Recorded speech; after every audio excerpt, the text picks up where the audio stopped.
Hi, I'm Paul Jay, and this is the real news on President Trump's economic message in his State of the Union address. Before we take on what President Trump said, let's talk about the most important thing he didn't say. And here's Bernie Sanders on that. Now, I don't understand how a president of the United States can give a State of the Union speech and not mention climate change. No, Mr. Trump, climate change is not a hoax. It is a reality which is causing devastating harm all over our country and all over the world.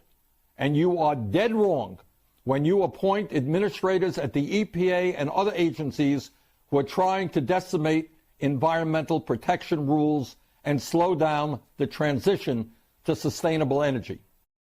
The climate crisis is the existential threat, and America has elected a climate denier as president, and the corporate media is almost silent about it.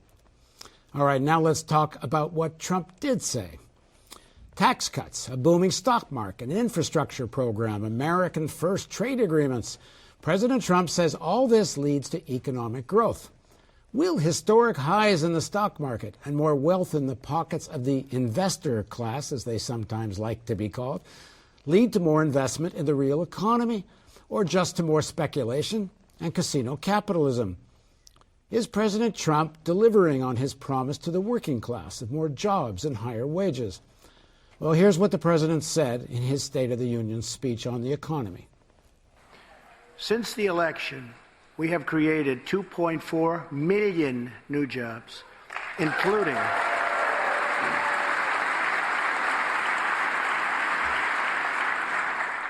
200,000 new jobs in manufacturing alone. Tremendous number. After years and years of wage stagnation, we are finally seeing rising wages.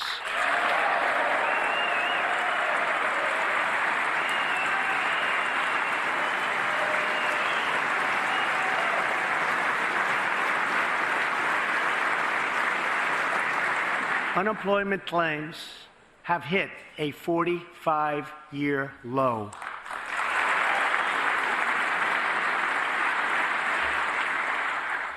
And something I'm very proud of, African American unemployment stands at the lowest rate ever recorded.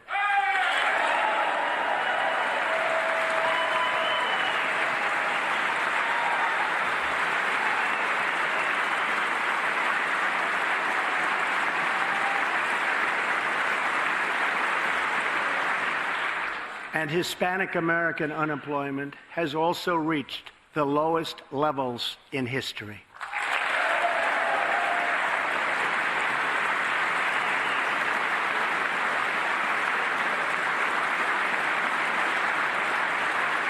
Small business confidence is at an all-time high. The stock market has smashed one record after another, gaining $8 trillion and more in value in just this short period of time. The great news for Americans, 401k, retirement pension, and college savings accounts have gone through the roof. And just as I promised the American people from this podium 11 months ago, we enacted. All right, here's a clip from Senator Bernie Sanders responding to President Trump. President Trump talked tonight about the strength of our economy. Well, on that point, he's right. Official unemployment today is 4.1%, which is the lowest it has been in years, and the stock market in recent months has soared. That's the good news. But what President Trump failed to mention is that his first year in office marked the lowest level of job creation since 2010. In fact, according to the Bureau of Labor Statistics, 254,000 fewer jobs were created in Trump's first 11 months in office than were created in 11 months before he entered office. Further, when we talk about the economy, what's most important is to understand what is happening to the average worker. And here's the story that Trump failed to mention tonight. Over the last year, after adjusting for inflation, the average worker in America saw a wage increase of, are you ready for this, 4 cents an hour, or 0.17%. Or to put it in a different way, that worker received a raise of a little more than $1.60 a week. And as is often the case, that tiny wage increase disappeared as a result of soaring healthcare costs. Meanwhile, at a time of massive wealth and income inequality, the rich continue to get much richer, while millions of American workers are working 2 or 3 jobs just to keep their heads above water. Since March of last year, the 3 richest people in America saw their wealth increase by more than $68 billion. 3 people, a $68 billion increase in wealth. Meanwhile, the average worker saw an increase of 4 cents an hour. Tonight, promises in President Trump's State of the Union. First of all is Stephanie Kelton. She's a professor of public policy and economics at Stony Brook University. She's also the former chief economist on the U.S. Senate Budget Committee and economic advisor to the Bernie 2016 presidential campaign. She joins us from Setauket, New York. Also joining us is James Henry. James is an investigative economist, a lawyer, a global justice fellow at Yale University, and a senior advisor at the Tax Justice Network. And joining us is Robert Pollin. He's a distinguished professor of economics and co-director of the Political Economy and Research Institute at the University of Massachusetts Amherst. Thank you all for joining us. Thank you for having me, Paul. Bob, first question to you. The most visible sign of what Trump calls great progress is the historic rise of the stock market. Even though there was a 400-point drop just before the State of the Union speech, the Dow is up more than 8,000 points since Trump was elected in 2016. The Dow closed at a record high more frequently in 2017 than in any other year in its history, breaking the mark of 69 record highs set in 1995. So is a booming stock market good for workers? Is it a sign that Trump policies are working? Well, first of all, we have to understand that, yes, the stock market is at a historic high. And the other part of that is the critical thing. The critical measure is what we call the earnings to price ratio. That is, how much have prices, the stock market, gone up relative to the underlying profitability of firms. The underlying price to earnings ratio is also at a historic high. It's at a higher point now than it was in 1929, right before the historic stock market crash. It's at a higher point now than it was in 2007. Bob, explain just a little bit more what this ratio is and why it matters. The ratio is the stock price, which is what you quoted before, the Dow Jones or the Standard & Poor, relative to the profits of the firm.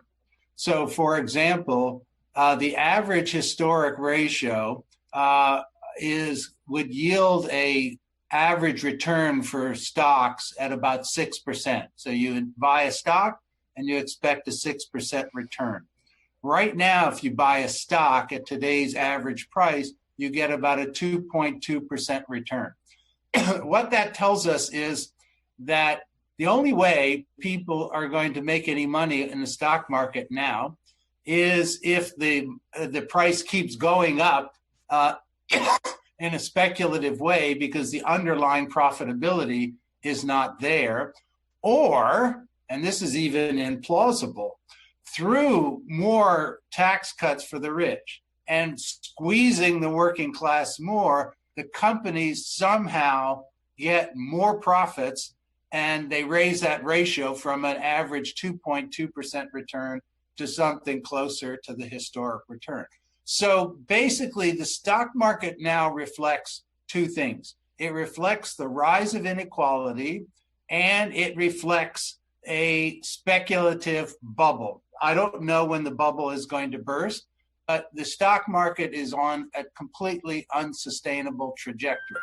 We have not repealed the laws of economics that have been going on for hundreds of years. This stock market will not be sustained, and when the stock price collapses, then we will see how sustainable the Trump policies are. James, the rise in the markets, does it have anything to do with reflecting real growth in the economy, or is this just a lot of capital with nowhere else to go, so it goes into the market and it keeps going up because people just keep guessing it's going to keep going up and they keep pouring money into it? Well, I think a substantial amount of the increase in the market has been the expectation about the dramatic cut in corporate taxes, especially for the largest multinationals like Apple and Google and Pfizer. They've been given not just a payday, but the largest tax cut in history. And more than 83% of this goes to the top 1% when you run the numbers. In fact, it's even worse than that. These giant companies had about 2.6 trillion offshore.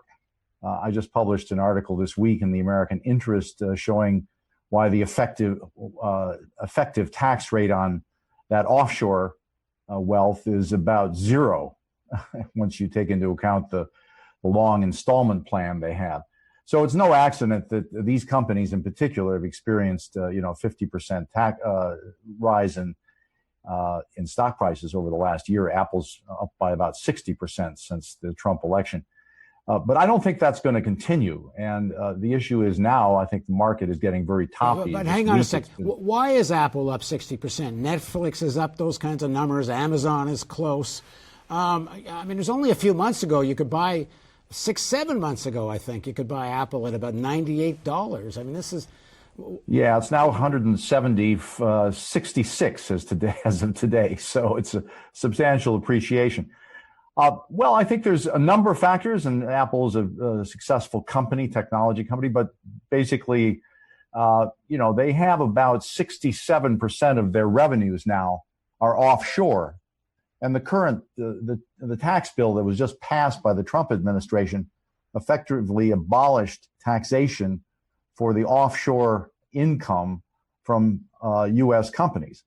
So that's a gigantic windfall profit to Apple going forward. Furthermore, they've got as I just said, essentially a zero tax repatriation tax on the 2.6 trillion offshore. Apple has about 252 billion offshore, and it's able to basically do whatever it likes. It could actually leave the money offshore.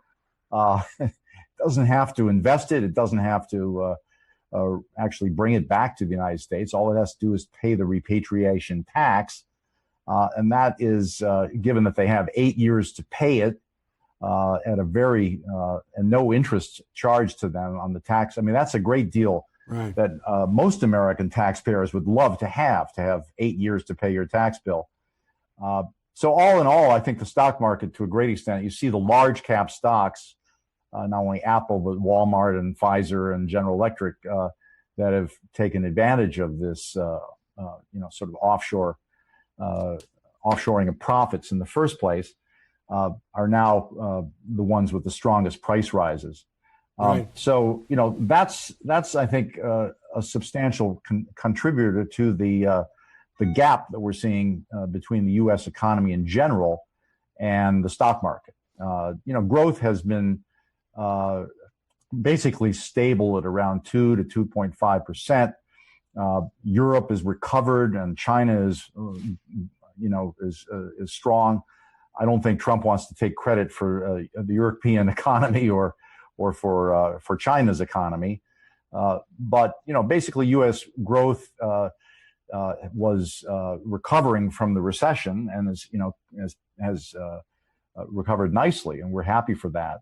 But the issue is, going forward, a lot of people are saying this really is the top of a cycle, so it's not likely to continue. And the stock market is maybe ahead of itself. Right, Stephanie. So from the old movie, Greed is Good. Trump's essentially, I think, trumpeting the success of the stock market and some of the other kinds of things that are going on with Apple and otherwise. Part of his speech was talking about Apple reinvesting so many billions in America and all that. But it seems to me part of his message is bubbles are good. And none of this matters. All this economic activity is good for working people, and wages are going up, and takes credit for all this. So, is this rise in the stock market and all this wealth that seems to be pouring around some people, is that good for everybody? Stephanie. Oh, we got a problem with Stephanie's audio. Yeah, can I just jump in there, Paul? Yeah, I think so. Yeah, we got to try to fix Stephanie's microphone. Okay, yeah, on the Apple, $350 billion. I mean, Trump. This is a classic case of Trump's overstatement and almost being out of touch with reality. I mean, the actual investment that Apple's talking about making over the next 5 years in their recent press release was $30 billion. The $350 billion was a figure for their purchases from U.S. suppliers. It has nothing to do with investment. And furthermore, the $30 billion is going to, under the new tax bill, going to be 100% depreciable. They could write it off against their income, so they'll end up cutting their domestic income tax to the bone. Right. Okay, So, Bob. That's another reason the stock price is rising. It's all taxation. It isn't substantive, sustainable economic growth. Bob, Steph, we're still having a problem with Stephanie's microphone, so let me ask you that question. I mean, is the bubble good for people? The markets are roaring, the rich are getting richer, and that seems to be Trump's message. It's an old trickle-down message, I guess. But this is going to lead to higher wages and more jobs. Well, we actually haven't seen that. And we keep in mind that this stock market going up has been going up now for several years. It's reached a new peak. But what I was saying before is that the evidence is there's only two things that can sustain the stock market at this point. One is further speculation, which will end badly, and the other is further redistribution, such as what we were just talking about with respect to taxation. So we have to keep squeezing more to get some profitability to sustain the stock market. As I said, at present, the average stock is generating relative to the price that you purchased. Your average return today is 2.2%, and that is about a third of the 6% historic average. But Bob, that's if you buy it today. But if you bought it 6-8 months ago, you've got a windfall a year ago. Right. So the point is the number going to be sustainable? How many people want to buy stocks and get a 2.2% return? So the only thing that could give you a better return is if the price keeps going up and you don't have to count on the profitability of the company. You count on the fact that other people are going to buy the stock to keep the price going. That's a classic bubble. The bubble is going to burst. In terms of the working people, what we have seen, as Bernie Sanders said, real wages did rise for non-supervisory workers this past year by 4 cents an hour. And this is after 9 years of recovery. So we're at the end of the cycle. We have not repealed the business cycle. We're at the end of a business cycle. There has been effectively no real wage gains over the course of this recovery, and the recovery is going to end. So that's why what we have really built in with Trump is a machine for continually redistributing income upward and basically taking money out of the working class through continued wage stagnation, plus redistribution through the tax system.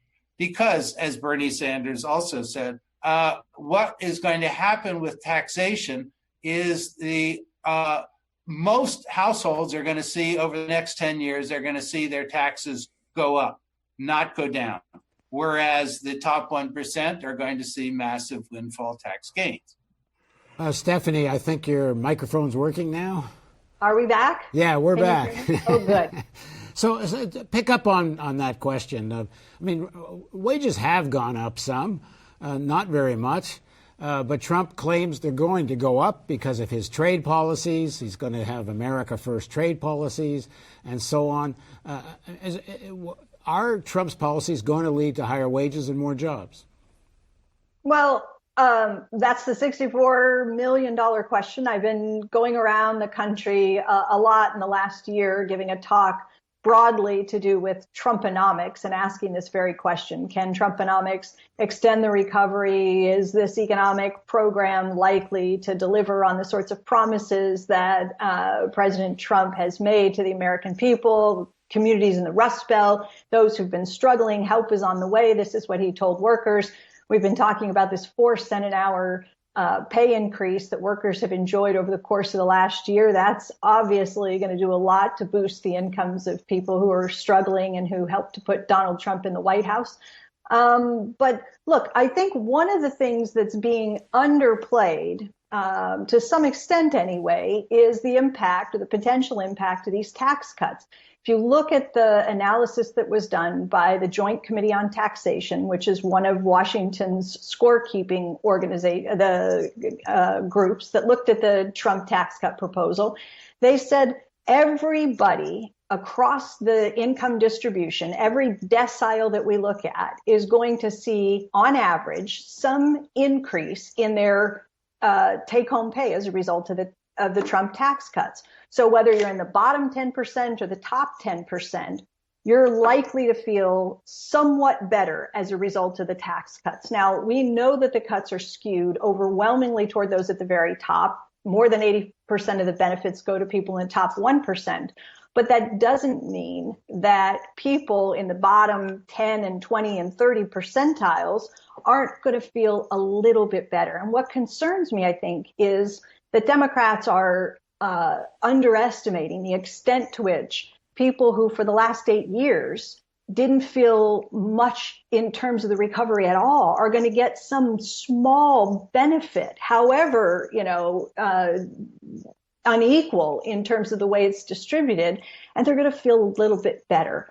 I think the big question is what happens in terms of business investment. That's where we have not seen what we need to see to generate the kind of job growth and wage pressure and so forth. I don't think that what Trump has done with the tax cuts, with repatriation, with the corporate income tax, I think it's pretty obvious to most economists that what we're going to see are businesses plowing those profits back into share buybacks, mergers and acquisitions. They're going to pay dividends. They're going to do the kinds of things that boost the stock market. So those 3 people that Bernie Sanders talked about who saw their wealth increase by $68 billion, they're going to feel a lot better.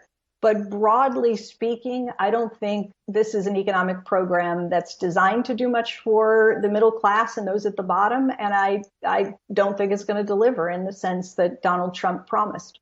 Well, Bob, the second act of all of this being predicted, I think it's pretty obvious, is how they're going to pay for this tax cut. And it seems to be they're going to next go after Social Security, other parts of the social safety net, even though Trump promised he wouldn't go after Social Security. But that's certainly one of the dream objectives of the Republicans, to privatize it and go after Medicare and such.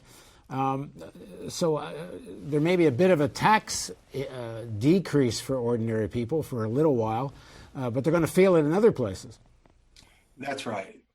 So the tax cuts, to the extent they're generating more take-home pay, that also means there is less revenue coming into the government. And so where do we get the adjustment to cover the loss of revenue? And I think, Trump has been pretty vague on it, but I think Paul Ryan and the people and Republicans in Congress have been much more clear that they want to attack social welfare spending. There's really only a couple big pots of social welfare spending. One of them is Medicare, Medicaid, and the other one is Social Security. Now, Trump is being punitive and also saying that they're talking about cutting, for example, food, emergency food support, home heating support. Those things will almost certainly be cut, but they don't really generate big savings. So really the solution is that the solution that the Republicans, as you said, Paul, have been talking about for a long, long time is to attack healthcare spending and secondarily Social Security. That's really what's coming. And Trump has prepared that through, including tonight, talking about, we're repealing Obamacare. So we've repealed the mandate for health insurance. Well, people stood up and cheered, and what that really meant is that there are now millions more people that don't have health insurance. I don't see that as a big achievement. The next thing we're going to do is we're going to cut support for people who get health care through Medicare and Medicaid. The alternative, of course, is to start seriously talking about Medicare for all. James, the infrastructure plan, on the face of it, a lot of people have called for an infrastructure plan. Sanders, many progressive economists have called for a big infrastructure plan. So what do you make of Trump's infrastructure plan? Well, the version that he has adopted here really owes its original design to a guy named Mussolini. If you read the April 1935 edition of Foreign Affairs magazine, there's a great article called 12 Years of Fascist Finance, in which an Italian economist, Salvemini, goes into the mysteries of how Mussolini was able to put together a public-private infrastructure financing program that avoided expanding public spending and basically helped to build roads and infrastructure in Italy. But it was all kind of smoke and mirrors. And I think what we've seen from the UK, which has adopted a similar kind of public finance initiative in the last 6 or so years under the Cameron and then the Conservative government now, May, has had a series of disastrous programs involving just the most egregious kind of gouging, in which the public sector basically gives up its role of financing infrastructure development and turns it over to extremely lucrative private enterprise ventures that are aimed at profiting from the building of new infrastructure, schools, hospitals. And there's no question that there's a crying need for that, but the rate of return on public investment is so high that, and relative to our cost to capital, it makes more sense for us to actually either tax people, especially the rich, to make these investments, or to borrow against the future and fund these investments. The rate of return on public infrastructure is very high.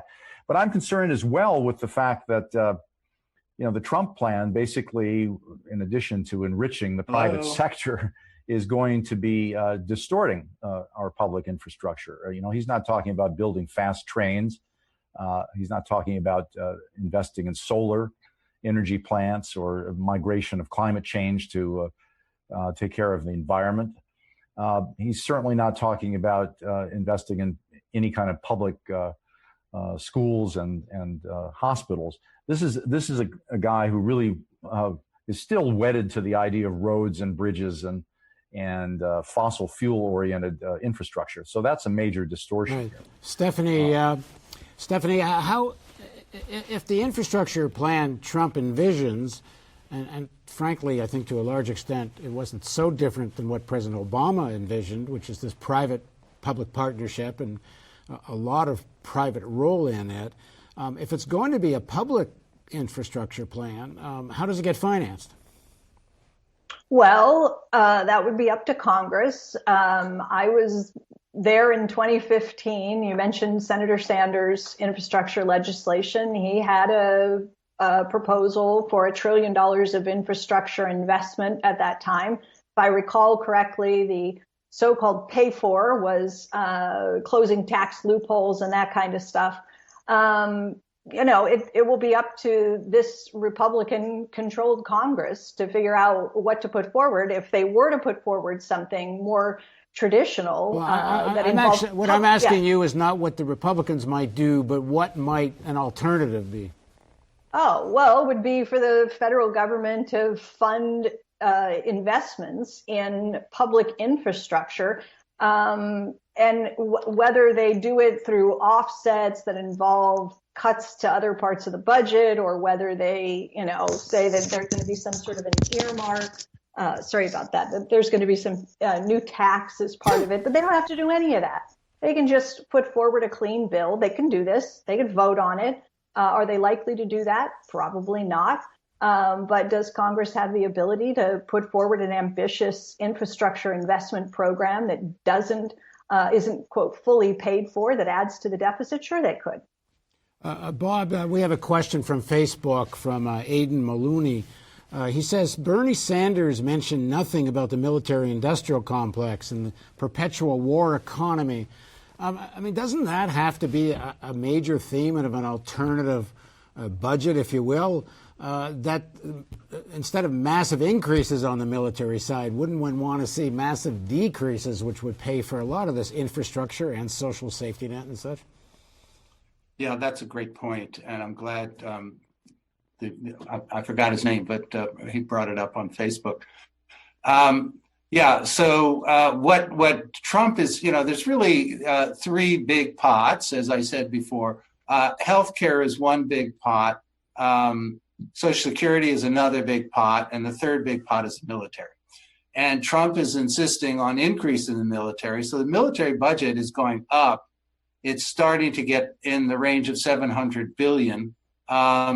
And so there are, huge areas of cuts. And just to mention one, and to slightly veer in that direction, I really strongly recommend the very important new book by Daniel Ellsberg about the doomsday machine, about our nuclear industrial complex and how extremely large it is and extremely dangerous it is. It increased under President Obama, and that is an obvious place for tens of billions of dollars in cuts as a first place to cut within the military. And in the speech tonight, Trump specifically mentioned an increase in spending on the nuclear arsenal. Yeah, that's disastrous.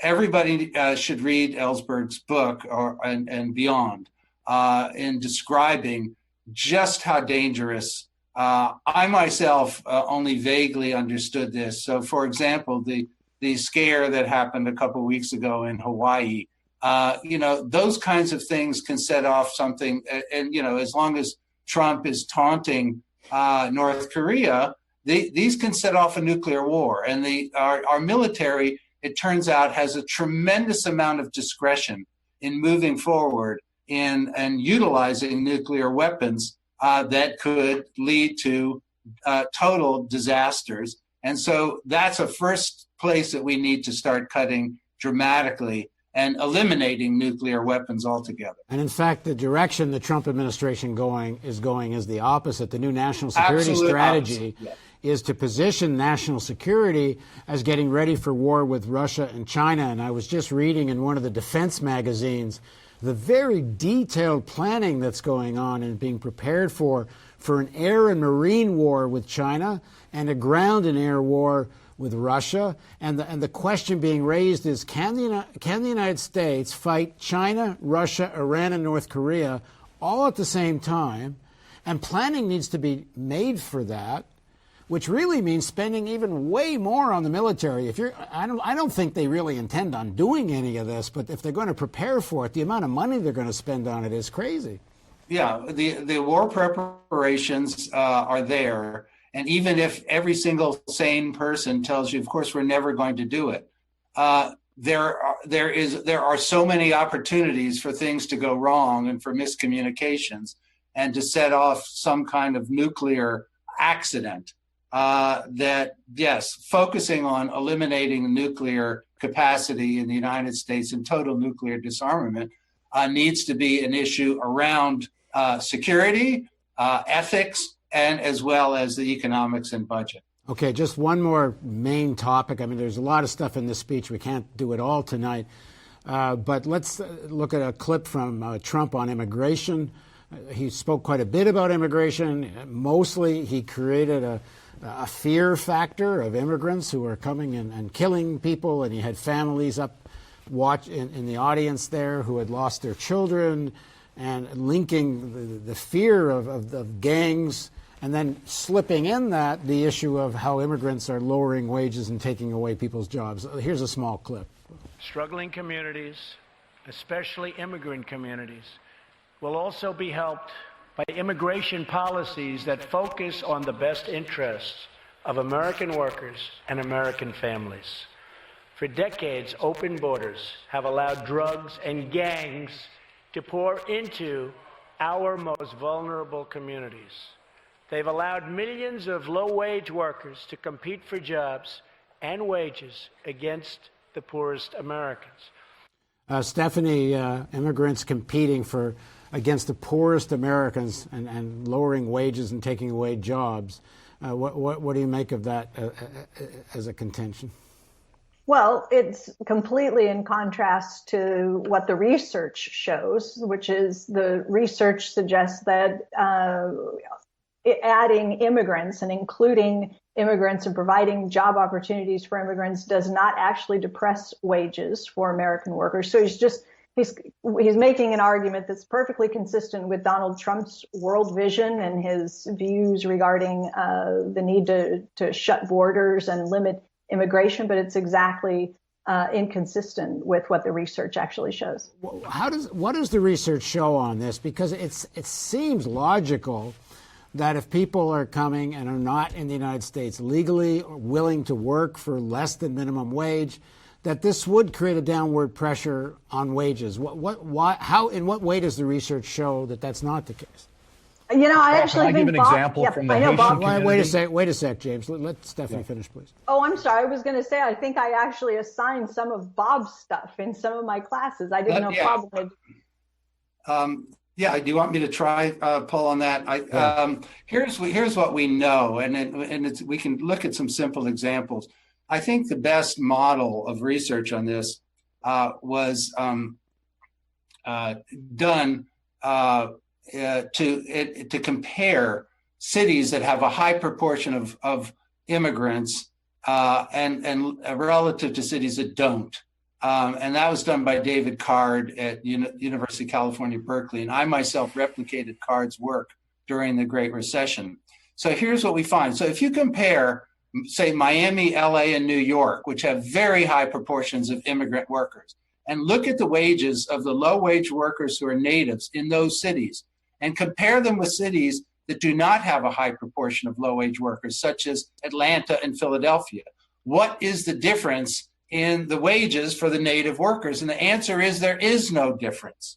And the reason is, there's two basic reasons, that low-wage workers do not just come and take jobs. Low-wage workers actually also contribute to the economy. They buy things, they open up their own businesses. So they are matching their supply of employment with spending. And that's why you see a vibrant immigrant community in a place like LA or Miami, and you don't see depression for the low-wage workers and native workers in those cities. And the second thing is, once you have a vibrant immigrant community in those big cities, what you then see is more investment by immigrant families coming into those cities.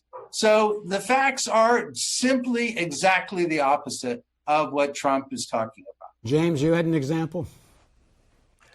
Well, in the case of Haiti and Central America, I mean, the expulsion of Haitians, who were, for the most part, were employed in very productive jobs, is certainly not going to help. There's 57,000 that are now being turned back to Haiti.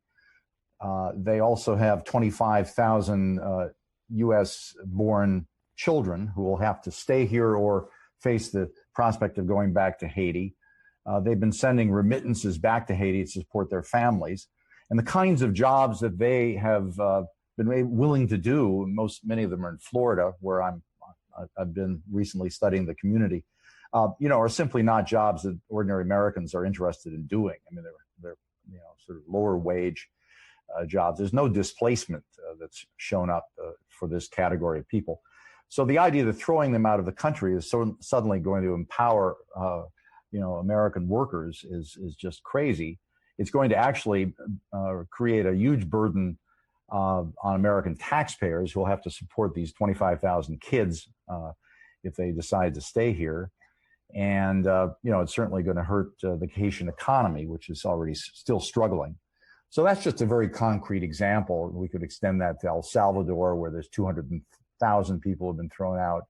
It would certainly be applicable to many of the dreamers who, would be expelled to 670,000. So the hard edge of Trump's immigration policy when it comes to expelling people is going to do nothing really for American workers. It's just going to be consistent with what Stephanie was saying, sort of a self-blinding on the part of, the American citizens, I think. Stephanie, final question. President Trump has surrounded himself in his cabinet with billionaires. He's a billionaire. In spite of all his claims, he's clearly part of the billionaire class, as Sanders uses the term. How on earth is he going to have policies that want to raise wages when that's going to come right out of the profits of him and his friends? Well, I don't know. I think it's a good question. I think but I do think that part of him understands, and I think that he knows that he needs to deliver something tangible in order to be able to circle back in 2019 and point to this and say, you see what I did for you. You see what I did for you. So there's this tension between how much of any additional profits from a growing economy, suppose we get there, how much of the additional profits is he willing to sort of allow to shift back in favor of workers so that we start rebalancing the distribution of income back a bit, I can't say in favor of workers, but that we at least begin to remind ourselves that everything can't go to the capitalist class. Everything can't go to the billionaires. So it's a tension that I think, we're going to watch this play out. And these guys have got to recognize that they simply can't take it all, as Bernie Sanders likes to say. All right, Stephanie, Robert, James, thanks so much for joining us. This will dig all into this a lot more deeply. Thank you for joining us. Thank you. And Thanks, Paul. And thank you for joining us on the Real News Network. And don't forget, in a couple of hours, depending when you're watching this, there will be another panel. Sharmini Peres will be taking on Trump's foreign policy with guests Max Blumenthal, Norman Solomon, and Phyllis Bennis. Thanks for joining us on the Real News Network. Thank you.